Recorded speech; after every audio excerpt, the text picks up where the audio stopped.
Hello lovelies, welcome back to my channel. It's been a hot minute since you've seen my face. I know that the last video I uploaded was in February. It is now April 6th.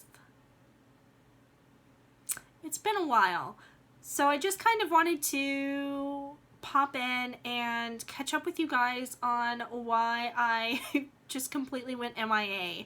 I'm still working for you behind the scenes, still working on a lot of stuff for Wilder Woman, but I had some technical setbacks. So for those of you who may not know, my computer that I record videos on, that I do client sessions on, that I recorded courses on, died.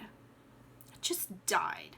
I was in the middle of recording a video for a course for the 3L tribe, actually, when my computer just shut down. Just boo! And I was like, okay, did something happen to the power cord? Did this just like fuzz out on me? So I'd been recording everything off of a Mac desktop, okay? This was a pretty old Mac desktop, by the way, just, you know, to clarify. We finally were able to take it into Apple to have a look at it about a week and a half later. And I was already like itching to get started re-recording videos, get back on the, you know, bandwagon, as it were. I'd been recording sessions and doing client sessions on my phone. And I'm actually even recording this video on my phone. And I'll get to that in just a second.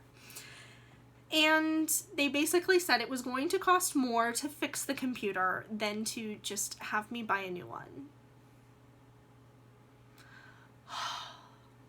Right? Story of my life.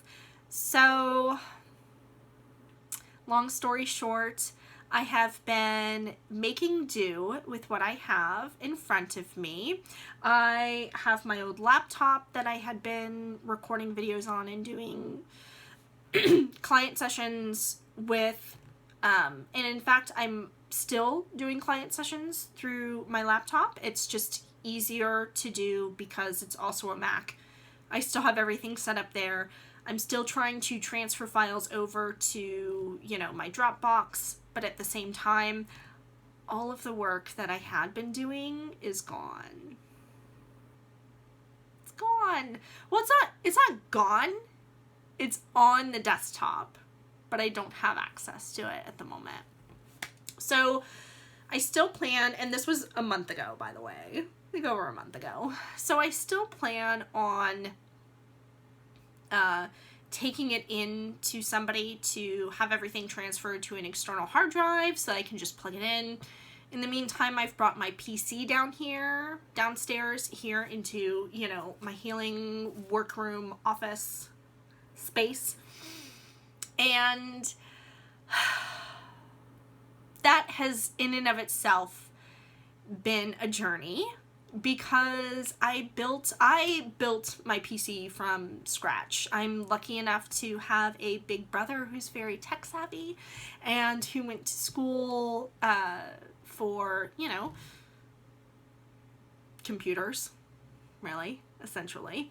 And he was building computers for a long time while I was in high school and taught me how to, you know, replace video cards, install more memory into my PC, and even build a PC from scratch. So when my PC died, if you will, I hadn't been replacing parts and doing upgrades as I should have been.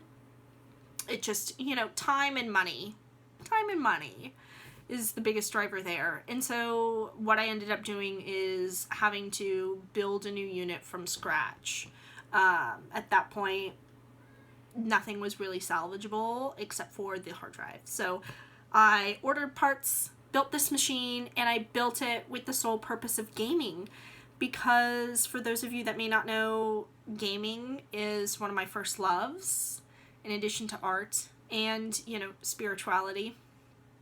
So I am still a big World of Warcraft player. I have been playing since the game was about 6 months old. So it's been a while. I've been playing that game for longer than I've had children.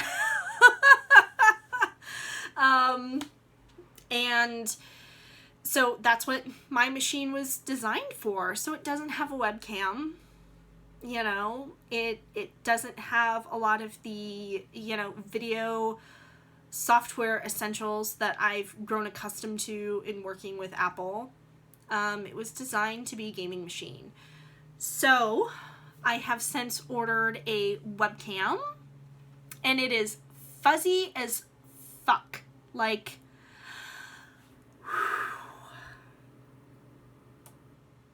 oils have been my best friend over the last 6 weeks in going through this journey. I bought a webcam that I thought was going to be amazing, but it's mostly used for, you know, video conferences. So while it makes my skin look fantastic, freaking awesome, it's blurry. And you guys are here to see clear and crisp images of tarot decks when I unbox them. When I unbox the Witch's Moon boxes, you want to see clear and crisp images, right? You're not here to look at my face. I mean, you might be. Thanks. But that's not all you're here for. And me having, you know, perfect skin is not as important as you being able to see what it is that I'm showing you on screen. So I'm gonna have to figure something out with the webcam, because it's not working. So for now, just for the sake of getting content out there for you guys, we're gonna use my phone. And if it takes a million trillion years to upload the videos, then that's just what's going to happen.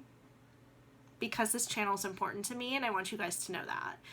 I'm still working on additional courses and workshops for the Soul Seekers Academy. But again, that's kind of been put behind schedule, really, just because the content that I was working on, I can't, you know, access. The computer's just kind of sitting over here in the corner, and until I can get everything on an external hard drive, in the meantime, I'm just gonna have to bite the bullet and re-record a lot of stuff and redo it. And maybe that was just Spirit's way of telling me, like, you didn't do a good job the first time, Corey, so figure it out. And you know what? That's okay. I will accept that. It is what it is. But it's, you know, we're just going to have to make do with these videos, and they're going to largely be unedited. So I hope that you'll bear with me as we go through this interesting transition and I get everything squared away with all of these electronics. So there will be tarot deck walkthroughs, and they're really more going to be walkthroughs. So another update I wanted to give you, I'm kind of peeling back from the whole brand new unboxing first impressions videos. While I really like those, I found that in working with the decks, I have a lot more to say afterwards. After I do a deck interview, after I start working with them, getting the feel on whether or not they're going to be a personal deck or a deck that I'll use for clients. And so I really want to start doing walkthrough videos. So I've unboxed a number of brand new decks. One of them being, if I can find him in all of this chaos, motorcycles, which it's gone on a walkabout. It might actually be upstairs with several of my other new decks on my altar, but I have the Game of Thrones Tarot, I have the Ellis Tarot, I have the Crystal Unicorn Tarot, another interesting one, and several others that are on their way that are brand new that I really want to kind of do a walkthrough, and as we do the walkthrough, share with you my impressions of this deck, how it's been working out for me, how it feels to do daily draws with this deck, how, you know, the season or elements that I'm feeling kind of pull out of the deck, and how I feel that it's reading for me in context with the type of work that I do. And I feel like that might be more beneficial for people to get that additional information and hear those thoughts. But if you'd like me to go back to just doing first impressions, unboxings, would love to do that for you. So let me know in the comments below what you think, how you'd feel about this new, change in direction with the tarot videos. And then in addition to that, you're still going to get videos on metaphysical topics and just thoughts on what's going on in the spiritual community, in our pagan communities, in our witches communities, and also, of course, essential oils and crystals, because those are great loves of mine in addition to tarot and pendulums. So let me know in the comments below what you want to see, if there's anything that you want me to touch up on, if you want me to talk more about shadow work, or if you want a video on cord cutting, or if you're looking at a video more towards the lines of, more in-depth Wiccan topics. I don't think that I'm quite there to really support brand new Wiccans or people who are interested in starting off on the Wiccan path so much anymore. I have a lot of lovely mentors and teachers that I can direct you to if that's something that you're interested in, or channels for newbies. For me, what's really driving me right now and that I'm finding interest in are folks who are in the same boat that I am, who have been largely solitary practitioners for a decade or more, who've been on their path for a while, and now they're looking at next steps. They're looking at finding more balance between their spiritual practice and their everyday lives, looking at ways to integrate, magic or infuse magic into other areas of their life to create more of a symphony between their spiritual life paths and their more mundane life paths, and just kind of figure out a way to weave that tapestry so that everything kind of melds together and is wonderful and gorgeous, and that there's not really a clear, distinct separation between the two anymore. That's more what I'm interested in. And also raising witches and how that's going, and my thoughts on introducing kids to different magical concepts at different times, how I'm going to be, teaching my kids to use pendulums and tarot as they get older, building family book of shadows, a tradition that's going to span legacies.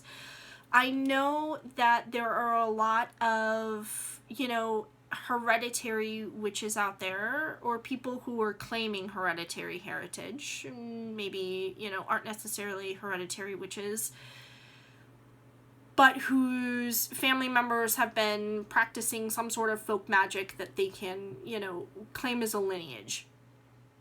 I am not a hereditary witch. But I also, while there's amazing and magical things in hereditary witchcraft, in passing down traditions, because that's where I'm at right now, and what I'm interested in is creating a tradition to be able to pass down to my kids, because with me as their mother, they are now hereditary witches. My kids have cast magic, they have participated in rituals. For all intents and purposes, they are witches at the ages of 6 and 7. That's what they are. They strive for balance between, themselves and the worlds around them. They direct energy, and they've been doing it since they were little. They are, because I've taught them how, they are hereditary witches at this point. But I am not. I didn't have anybody to lead me down a pathway my parents and their parents were Lutheran. As far back as I actually am aware of, or, you know, however many generations back, they have been Lutheran. And before that, some generations before, Catholic. So I don't have a hereditary line to claim. Now, does that mean that no one in my lineage previous to me has practiced witchcraft? Absolutely not. I'm sure there have been. However, I don't know of those individuals, and they didn't pass anything down to me. But what I'm hearing a lot in the community recently is that hereditary witches somehow have more, and this has always been, you know, this has always floated around, that hereditary witches somehow have a deeper claim to power than non-hereditary witches, which is bullshit. Just gonna say it. It's bullshit. You are not as powerful as your line. Let's say that right now. You are as powerful as you work or strive to be. You know, you are no more or less powerful than any other witch out there.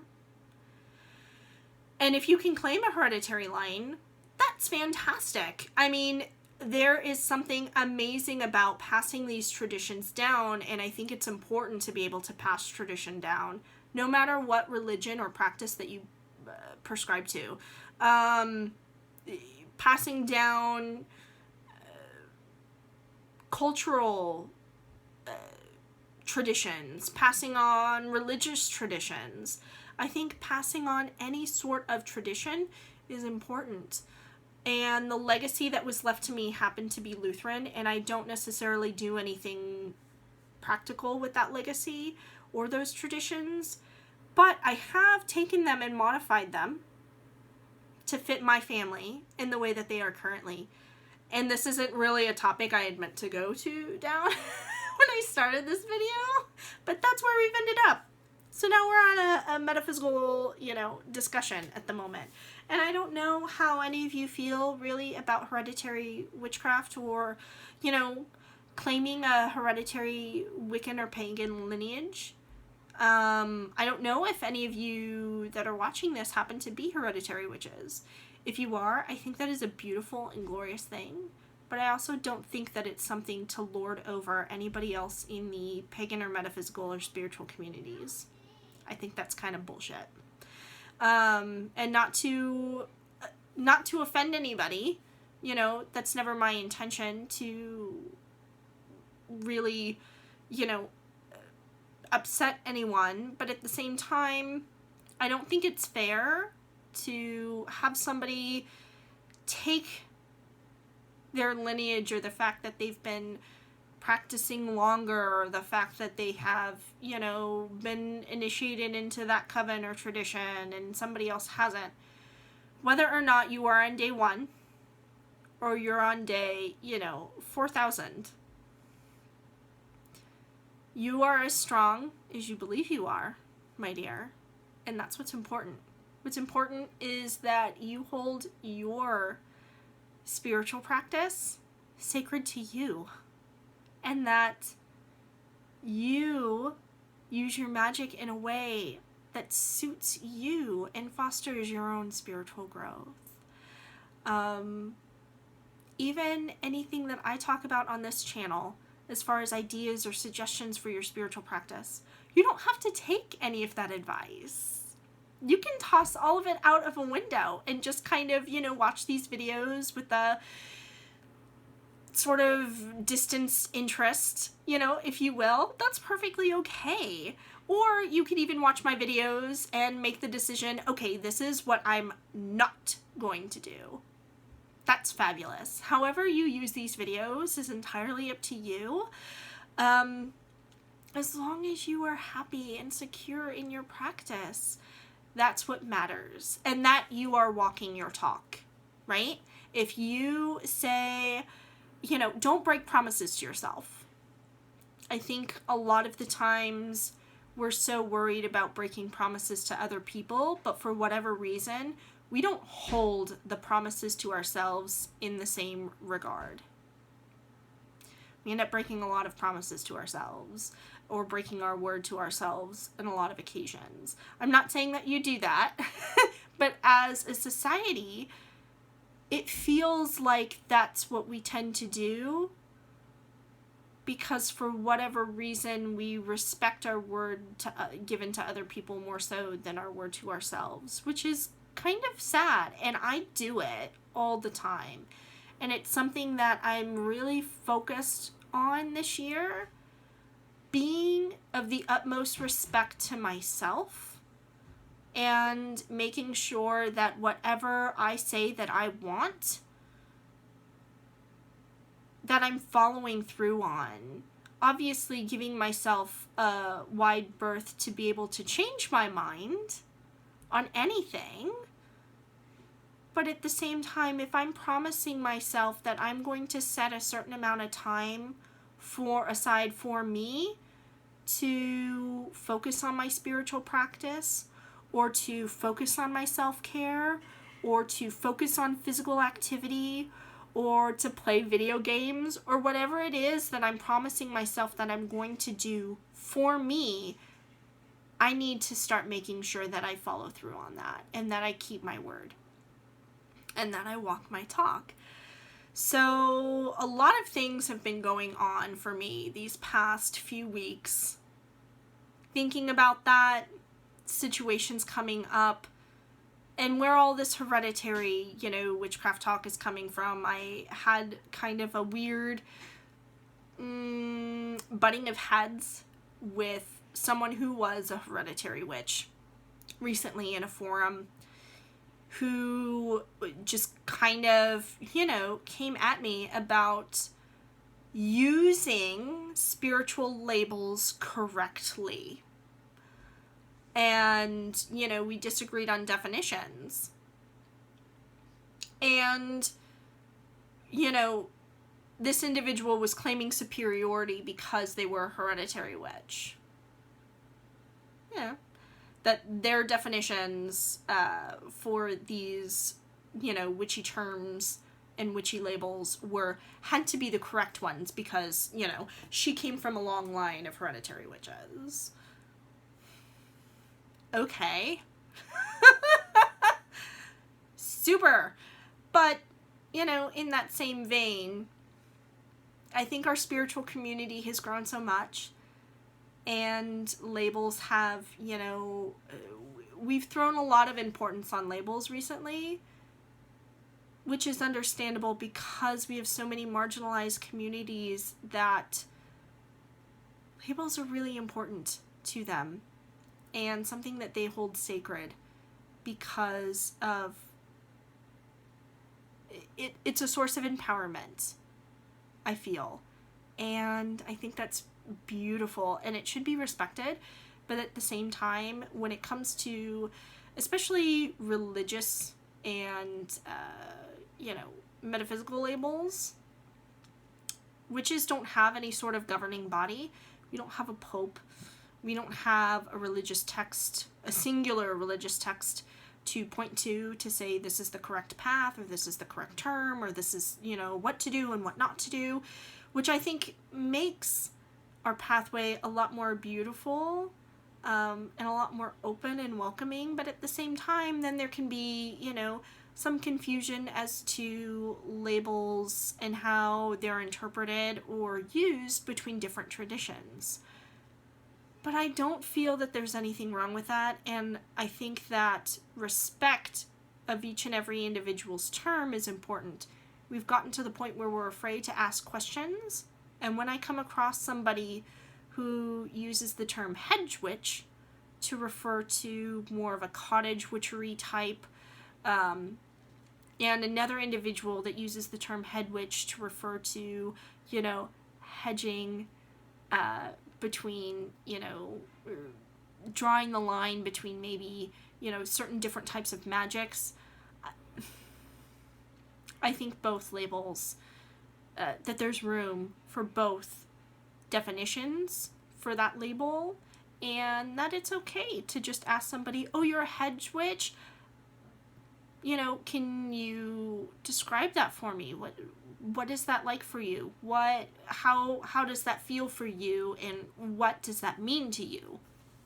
I don't think that that's necessarily a bad thing, to go out of our way and to ask questions and find out what it means to somebody else, and be open to somebody else's interpretation of a metaphysical label or a witchy label or mantle or description. I think there's room for all of it. And when we make assumptions as well in this community, I think feelings can sometimes get hurt. But, you know, we don't have, as I had mentioned, a single governing body. There are different pathways woven within this one singular path. And all are valid. I guess is all I'm getting at, is that all are valid. All pathways, all definitions, there isn't one that holds more importance or weight over the other. Now, you could completely disagree with me on this point. That is absolutely cool. I'm okay with that. I don't, I'm not going to hold it against anybody if they disagree with me on this channel. That is absolutely and entirely your right to do so. But I think that we can disagree in a very respectful and open manner, without openly attacking anybody or trying to put anybody down. Paganism should be a community of brothers and sisters and family, and coming together with this commonality that, we're all striving for balance and, communion with nature and the world around us, and being a part of that ecosystem and that just natural space. So when we come to disagreements, making sure that we are still respectful of one another is important. And I think some of us have kind of lost that along the way, which is, it's kind of a bummer. But, I'm not going to let that stop me from discussing some more controversial topics out of fear that someone's going to challenge me about it. Good, challenge me. But I encourage it to be a more open and honest dialogue without, slinging mud, if you will. I think we're better than that. So, I'm back. And still going on long rambling tangents, if you couldn't tell. More content's coming to you. More unboxings are coming to you. We're still going to be talking about tarot. We're still going to be talking about pendulums. We're still going to be talking about divination and the goddess and the god and magic and all of those good juicy things in between. So if you have any ideas for topics, please leave them in the comments below. Thank you for hanging on with me while I worked through the last 8 crazy weeks of ridiculousness. But I am so, so happy to be back here and to, read, see, in a way, your smiling faces. And I hope that you will join me in the next video. And until then, my lovely souls, blessed be.